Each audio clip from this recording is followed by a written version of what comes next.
Guys welcome to my YouTube channel Mad Vibes. और आज हम स्टार्ट करें एक न्यू सीरीज़ जो कि है रिवीजन सीरीज़। तो सबसे पहले हम स्टार्ट कर रहे हैं फार्मा सब्जेक्ट से। सबसे पहले जो टॉपिक अपन पढ़ रहे हैं वो है एएनएस, ऑटोनॉमिक नर्वस सिस्टम। सो एएनएस में अगर अपन देखें, इन जनरल अगर अपन देखें तो जो नर्व्स रहती हैं वो दो टाइप की रहती हैं। एक होती है मोटर नर्व और एक होती है सेंसरी नर्व्स। तो जो सेंसरी नर्व्स और मोटर नर्व्स ऐसी रहती हैं कि देख, मोटर नर्व्स जो रहती हैं वो सीएनएस टू पेरीफेरी जाती हैं। मतलब कुछ भी चीज़ वो जो नर्व्स रहेंगी वो सीएनएस से पेरीफेरी लेके जाएंगी। और जो सेंसरी नर्व्स रहती हैं वो पेरीफेरी टू सीएनएस जाती हैं।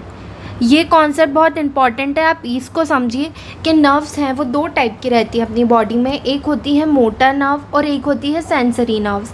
मोटर नर्व्स क्या रहती हैं, सीएनएस से पेरीफेरी जाती हैं, और सेंसरी नर्व्स हैं वो पेरीफेरी से सीएनएस जाती हैं। अगर अपन बात करें मोटर नर्व्स की, तो जो मोटर नर्व्स जो रहती है वो सीएनएस से पेरीफेरी जा रही हैं। वो क्या कर रही हैं, अपनी सीएनएस से जो पेरीफेरी जा रही हैं वो क्या कर रही हैं, दो टाइप की होती हैं। एक होती है वॉलेंट्री मसल्स और एक होती है अपनी इनवॉलेंट्री मसल्स। ठीक है, वॉलेंट्री मसल्स में क्या क्या आ जाता है, वॉलेंट्री मसल्स में आ जाता है अपनी सोमैटिक और स्केलेटल मसल्स। ठीक है, और इनवॉलेंट्री मसल्स में आ जाता है अपनी स्मूथ मसल्स और कार्डियक मसल्स। एक बार और रिवाइज करते हैं। जो नर्व्स रहती हैं वो दो टाइप की रहती है, एक होती है मोटर नर्व और एक होती है सेंसरी नर्व।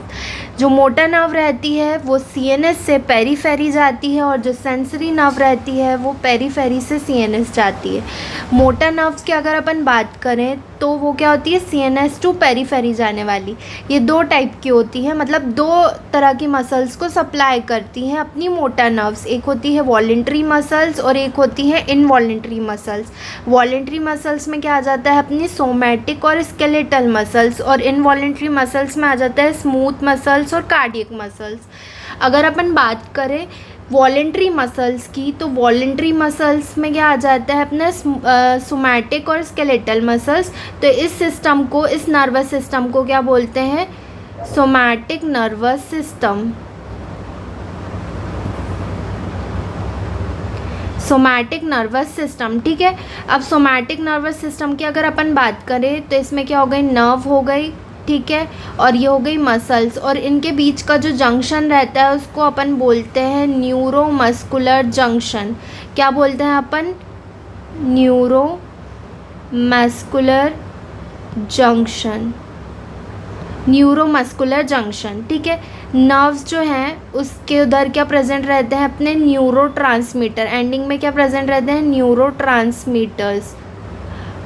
तो सोमैटिक नर्वस सिस्टम में अगर अपन बात करें, जो सोमैटिक नर्वस सिस्टम होता है उसमें जो न्यूरोट्रांसमीटर रहता है, न्यूरोट्रांसमीटर एनटी से डिनोट कर रही हूँ, वो रहता है अपना एसिटाइल कोलिन। ठीक है, एसिटाइल कोलिन। और जैसे कि ये रही अपनी नर्व्स, ये क्या है, अपनी नर्व्स।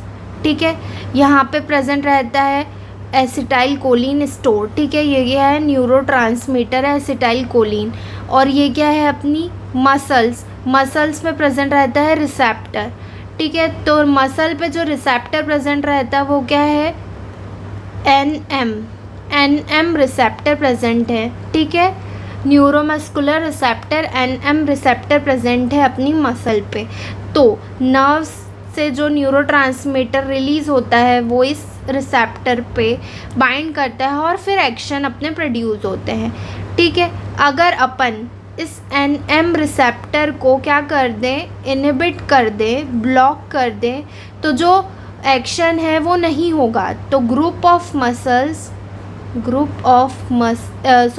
ऑफ मेडिसिन्स या drugs which blocks NM receptor are skeletal muscles relaxant। क्या है ये? स्केलेटल मसल रिलैक्सेंट्स है।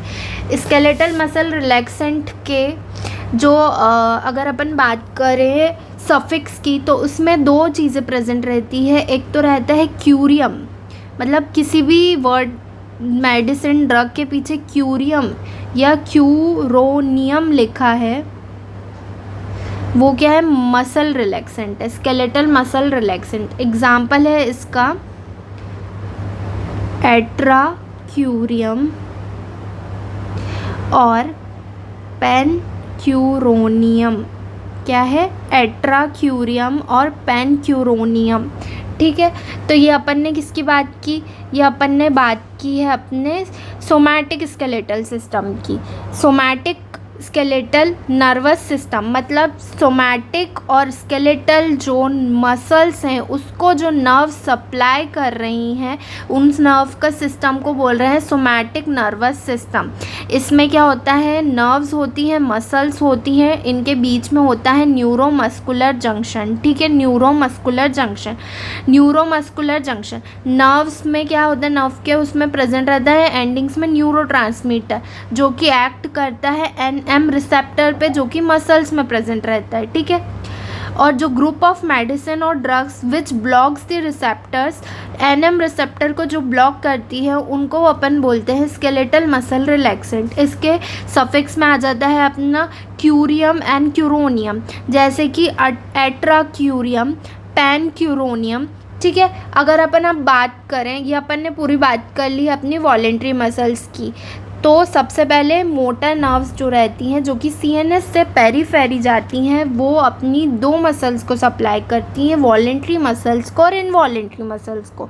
वॉलेंट्री मसल में सोमैटिक और स्केलेटल मसल्स आ गई, और इनवॉलेंट्री मसल्स में क्या आती हैं? स्मूथ मसल्स और कार्डियक मसल्स। ठीक है, अब स्मूथ मसल्स और कार्डियक मसल को सप्लाई करती इस सिस्टम को बोलते हैं अपन autonomous nervous system. Involuntary muscles इसलिए ऑटोनोमस नर्वस सिस्टम या ऑटोनॉमिक नर्वस सिस्टम। ठीक है, अब अगर अपन ऑटोनॉमस नर्वस सिस्टम या ऑटोनॉमिक नर्वस सिस्टम की बात करें, एएनएस की बात करें, तो ये दो टाइप का होता है। एक होता है पैरासिम्पैथेटिक और एक होता है सिंपैथेटिक।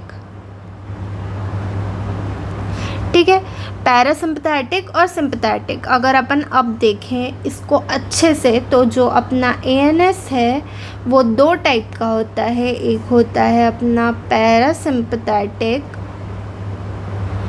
और एक होता है अपना सिंपैथेटिक। ठीक है, अब अपन बात करें पैरासिम्पैथेटिक कब एक्टिवेट होता है, तो ये एक्टिवेट होता है अपना नॉन स्ट्रेसफुल स्टिमुलस या नॉन स्ट्रेसफुल जब कंडीशंस होती हैं तब पैरासिम्पैथेटिक नर्वस सिस्टम होता है। कब होता है? नॉन स्ट्रेसफुल स्टिमुलस जब अपने को रहता है, मिलता है, तो अपना पैरासिम्पैथेटिक नर्वस सिस्टम है वो एक्टिवेट होता है। और सिंपैथेटिक नर्वस सिस्टम कब एक्टिवेट होता है? अपना स्ट्रेसफुल कंडीशंस में, जब अपना स्ट्रेसफुल स्टिमुलस अपने को मिलता है। ये जो है अपना पैरासिम्पैथेटिक नर्वस सिस्टम है। अब इसके बारे में ब्रीफ थोड़ा सा देख लेते हैं। तो ये क्या होता है? क्रेनियोसैक्रल आउटफ्लो। क्या होता है अपना? क्रेनियोसैक्रल आउटफ्लो।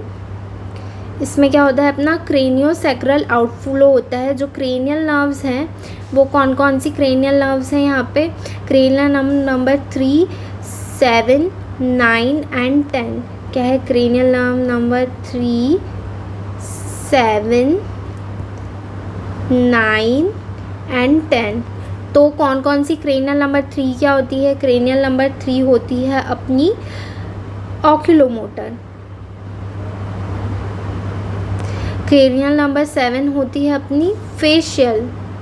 क्रेनियल नंबर 9 होती है अपनी ग्लोसोफेरेंजियल। और क्रेनियल नंबर 10 होती है अपनी वेगस। ठीक है, अब अपन बात करें इसकी सैक्रल की, तो सैक्रल नर्व्स में आ जाती हैं अपनी S2 एंड S4, मतलब S2 से S4, S2, S3, S4। ठीक है, न्यूरोट्रांसमीटर क्या होता है अपना? न्यूरोट्रांसमीटर पैरासिम्पथेटिक नर्वस सिस्टम में न्यूरोट्रांसमीटर होता है एसिटाइल कोलिन, ठीक है, एसिटाइल कोलिन। इसीलिए इसको also known as cholinergic nervous system. Important है, ये बेसिक कॉन्सेप्ट है कि कोलिनर्जिक नर्वस सिस्टम जो है वो अपन पैरासिम्पथेटिक नर्वस सिस्टम को क्यों बोलते हैं, क्योंकि इसमें जो न्यूरोट्रांसमीटर रहता है वो क्या रहता है अपना? एसिटाइल कोलिन रहता है। इसके रिसेप्टर्स की बात करें तो इसके रिसेप्टर्स में आ जाते हैं अपने मैस्करेनिक रिसेप्टर M, ठीक है, M1, M2, M3, M4 and M5, 5 type के मस्करेनिक रिसेप्टर्स होते हैं। अब अपन बात करें सिंपैथेटिक नर्वस सिस्टम की, तो सिंपैथेटिक नर्वस सिस्टम मैंने जैसा बताया कब एक्टिवेट होता है? स्ट्रेसफुल स्टिमुलस जब अपने को मिलता है,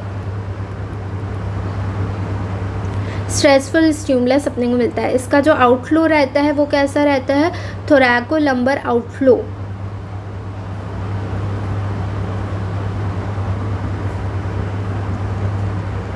कैसा होता है? थोरैकोलम्बर आउटफ्लो। अब थोरैसिक जो अपना रहता है इसमें क्या रहता है? T1 to T12, और लंबर जो रहती है वो कितनी रहती है अपनी? L1 L2 से लेकर L3, मतलब L1 L2 तक रहेगी या L3 के लेवल तक रहेंगी। नाउ अब न्यूरोट्रांसमीटर जो रहता है इसमें ये रहता है नॉरएड्रेनलिन। नॉरएड्रेनलिन जो रहता है वो न्यूरोट्रांसमीटर रहता है सिंपैथेटिक नर्वस सिस्टम में। ये एक इम्पॉर्टेंट पॉइंट है, इसीलिए इसको क्या बोलते हैं? It is also known as adrenergic system. इसके जो रिसेप्टर रहते हैं वो रिसेप्टर क्या रहते हैं? वो रिसेप्टर रहते हैं अपने alpha and beta, alpha 1 and alpha 2 and beta 1, beta 2 and beta 3। इनके बारे में अपन ब्रीफली फर्दर उसमें डिस्कशन में देखेंगे। तो सबसे इम्पॉर्टेंट अपन ने यही देखा है कि अपन रिवाइज करें तो जो अपना नर्व्स रहती हैं, जो अपनी नर्व्स रहती हैं वो कैसी होती हैं? मोटर होंगी या सेंसरी होंगी, ठीक है। मोटर नर्व्स क्या होती हैं अपनी? CNS to periphery. Motor nerves क्या होती हैं? CNS टू पेरीफेरी जाती हैं, और पेरीफेरल नर्व्स क्या होती हैं अपनी? पेरीफेरी टू CNS जाती हैं। अगर अपन मोटर नर्व्स की बात करें जो कि CNS टू पेरीफेरी जा रही है, अपने ब्रेन से पेरीफेरी पर जा रही हैं, वो क्या होती हैं अपनी? 2 टाइप की मसल्स को सप्लाई करती है। एक होती है वॉलेंट्री मसल्स और एक होती हैं इनवॉलेंट्री मसल्स। वॉलेंट्री मसल्स क्या क्या हो गई? वॉलेंट्री मसल्स में अगर अपन देखें तो वो हो गई अपनी सोमैटिक और स्केलेटल मसल्स, और इनवॉलेंट्री मसल्स क्या होती है? स्मूथ मसल्स और कार्डियक मसल्स, ठीक है। अब वॉलेंट्री के अंदर ही अपन इसको देखें कि जो अपना मोटर नर्व्स थी जो कि CNS से पेरीफेरी जा रही थी, वो वॉलेंट्री मसल्स को सप्लाई कर रही थी, और उनमें क्या होती हैं? वॉलेंट्री मसल्स कौन सी होती है? स्केलेटल मसल्स, सोमैटिक मसल्स होती हैं। इसीलिए इस नर्वस सिस्टम को अपन बोलते हैं सोमैटिक नर्वस सिस्टम। जो वॉलेंट्री मसल्स को सप्लाई करता है वो कौन सा सिस्टम होता है? अपना सोमैटिक नर्वस सिस्टम होता है, ठीक है। इसमें क्या होता है अपना? इसमें होता है अपना नर्व, ठीक है, और क्या होती है अपनी? मसल्स, और दोनों के बीच में क्या होता है? Neuromuscular junction. क्या क्या हो रहा है अपना? नर्व्स, मसल्स, और हो रहा है दोनों के बीच में एक न्यूरोमस्कुलर जंक्शन। और नर्व्स में क्या प्रेजेंट रहता है? नर्व के एंडिंग में न्यूरोट्रांसमीटर प्रेजेंट रहता है। इस द न्यूरोट्रांसमीटर का नाम क्या है? एसिटाइल कोलिन नाम है, ठीक है, एसिटाइल कोलिन। अब ये है डायग्राम से मैंने समझाने की कोशिश की है। ये नर्व्स हैं, ठीक है, ये मसल्स हैं, और इनके नर्व्स के एंडिंग में न्यूरोट्रांसमीटर एसिटाइल कोलिन प्रेजेंट है। जो मसल्स हैं उस पे क्या प्रेजेंट है, अपना एनएम रिसेप्टर प्रेजेंट है। अगर अपन एनएम रिसेप्टर को क्या कर देंगे, एनएम रिसेप्टर को अगर अपन ब्लॉक कर देंगे तो क्या होगा, अपना एक्शन है वो प्रोड्यूस ही नहीं होगा। और ऐसी ग्रुप ऑफ मेडिसिन और ड्रग्स जो कि एनएम रिसेप्टर को ब्लॉक करती है, ठीक है, उनको क्या बोलते हैं अपन, स्केलेटल मसल रिलैक्सेंट। उनको क्या बोलते हैं, स्केलेटल मसल रिलैक्सेंट बोलते हैं। इसका अगर इसके सफिक्स में आ जाते हैं क्यूरियम और क्यूरोनियम। एग्जाम्पल है एट्राक्यूरियम और पेनक्यूरोनियम, ठीक है। अब अपन आ जाते हैं एएनएस के बारे में। एएनएस क्या है, अपना ऑटोनॉमिक नर्वस सिस्टम, ऑटोनॉमस या ऑटोनॉमिक नर्वस सिस्टम। ये क्या है, अपना इनवॉलेंट्री मसल्स को जो नर्वस सिस्टम सप्लाई करता है उसको बोलते हैं अपन ऑटोनॉमस नर्वस सिस्टम या ऑटोनॉमिक नर्वस सिस्टम। ये दो टाइप के होते हैं autonomic nervous system, parasympathetic system और सिम्पथेटिक सिस्टम। तो पैरासिम्पथेटिक और सिम्पथेटिक सिस्टम, ठीक है। पैरासिम्पथेटिक सिस्टम की बात करें तो ये क्या होता है, नॉन स्ट्रेसफुल स्टिमुलस जब आता है, जब अपन नॉन स्ट्रेसफुल कंडीशन में प्रेजेंट रहते हैं तो अपना पैरासिम्पथेटिक नर्वस सिस्टम एक्टिवेटेड रहता है। इसका जो आउटफ्लो रहता है वो क्रेनियोसैक्रल आउटफ्लो रहता है। क्रेनियल नर्व नंबर 3, 7, 9 एंड 10 और अपना सैक्रल नर्व्स जो रहती हैं वो S2 से S4 तक रहती हैं, ठीक है। क्रेनियल नंबर 3 क्या रहती है, क्रेनियल नंबर 3 क्या रहती है, ऑक्यूलोमोटर। क्रेनियल नंबर 7 क्या रहती है, फेशियल। क्रेनियल नंबर 9 क्या रहती है, ग्लोसोफेरेंजियल। और क्रेनियल नंबर 10 रहती है वेगस, ठीक है। इसमें जो न्यूरोट्रांसमीटर रहता है वो क्या रहता है, अपना एसिटाइल कोलिन। किसकी बात कर रहे हैं अपन, पैरासिम्पथेटिक नर्वस सिस्टम में जो न्यूरोट्रांसमीटर रहता है वो रहता है acetylcholine, also known as cholinergic system. इसको इसीलिए क्या बोलते हैं, अपना कॉलिनर्जिक सिस्टम भी बोलते हैं। इसमें जो रिसेप्टर्स रहते हैं वो क्या रहते हैं, मस्करैनिक receptors M1, M2, M3, M4 और M5, 5 मस्करैनिक रिसेप्टर्स प्रेजेंट रहते हैं। सिंपैथेटिक नर्वस सिस्टम की अगर अपन बात करें तो जो सिंपैथेटिक नर्वस सिस्टम रहता है वो स्ट्रेसफुल स्टिमुलस में एक्टिवेट होता है। इसका जो आउटफ्लो रहता है थोरैकोलम्बर आउटफ्लो रहता है। थोरैसिक नर्व इसमें T1 to T12 तक रहती हैं और लंबर रहती है L1, L2 या L1 से L3 लेवल तक रह सकती हैं। न्यूरोट्रांसमीटर इसमें प्रेजेंट रहता है नॉर एड्रेनलिन इसमें न्यूरोट्रांसमीटर प्रेजेंट रहता है, इसीलिए इसको बोलते हैं एड्रेनर्जिक नर्वस सिस्टम। इसमें रिसेप्टर्स रहते हैं alpha and beta receptors. Alpha 1 और अल्फ़ा 2 होते हैं और बीटा 1, बीटा 2 एंड बीटा 3 होते हैं। So this is all about the introduction of ANS autonomic nervous system. अगर अपन मैक्सिमम पैरासिम्पथेटिक आउटफ्लो किस नर्व से मिलता है अपने को, अगर उसकी बात करें तो वो है अपनी 10th cranial nerve, that is vagus. तो maximum outflow of parasympathetic nervous system में मैक्सिमम आउटफ्लो है जो वो होता है अपना वेगस नर्व से, क्रेनियल नर्व नंबर 10 से, ठीक है। तो ये है अपना इंट्रोडक्शन पार्ट, आगे का अपन कंटिन्यू करते हैं। अगर आपको अच्छा लगा हो ये इंट्रोडक्शन और आपको समझ में आए तो प्लीज़ मेरे चैनल को सब्सक्राइब कीजिए, लाइक कीजिए and stay connected for further studies.